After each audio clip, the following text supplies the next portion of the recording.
చందమామ కథలు. తేనె చుక్క తెచ్చిన ప్రమాదం. పూర్వకాలంలో ప్రతిష్టాన నగరంలో ఒక బాటసారి నెత్తిపై తేనెకుండను పెట్టుకుని తిరుగుతున్నాడు. అతడు పరధ్యానంలో ఉండగా పట్టు తప్పి ఆ కుండ నేలపై పడింది.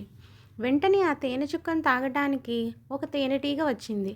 దాన్ని మింగడానికి ఒక సాలీడు దాపరించింది. సాలీడ్ని కబలించడానికి బల్లి అక్కడికి సిద్ధమైంది.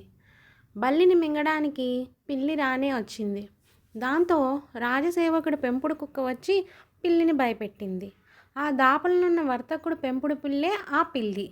ఒకవేళ తన పెంపుడు పిల్లిని కాపాడుకునేందుకు వర్తకుడు తన పెంపుడు కుక్కను చంపితే అతని తల నరకడం కోసం రాజసేవకుడు కత్తినెత్తాడు.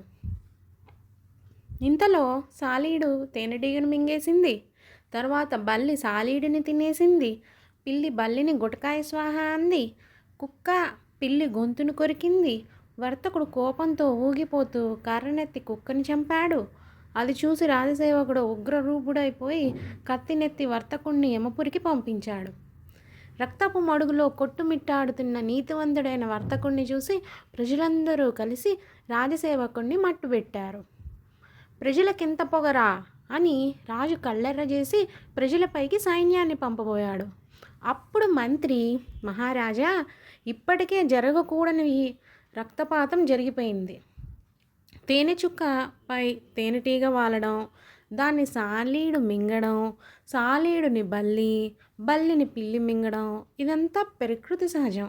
అయితే తన పిల్లిని చంపిందన్న ఆగ్రహంతో వర్తకుడు కుక్కని చంపాడు.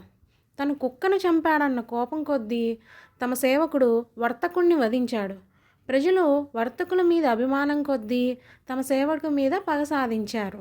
ఇప్పుడు తమరు అదే ఆవేశంలో ప్రజలందరి మీదకి సైన్యాన్ని పంపడం ఎంతవరకు సమంజసమో ప్రశాంతంగా ఆలోచించండి.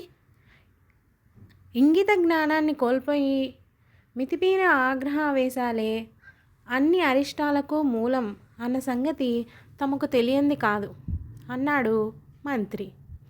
రాజుకు మంత్రి మాటల్లోని విఘ్నత అర్థమైంది. దాంతో జరగనున్న మరింత వినాశనాన్ని ఆపేశాడు. Thank you for watching the video. ఈ వీడియో కనుక మీకు నచ్చినట్టయితే లైక్ చేయండి, షేర్ చేయండి, నా ఛానల్ని సబ్స్క్రైబ్ చేసుకోండి.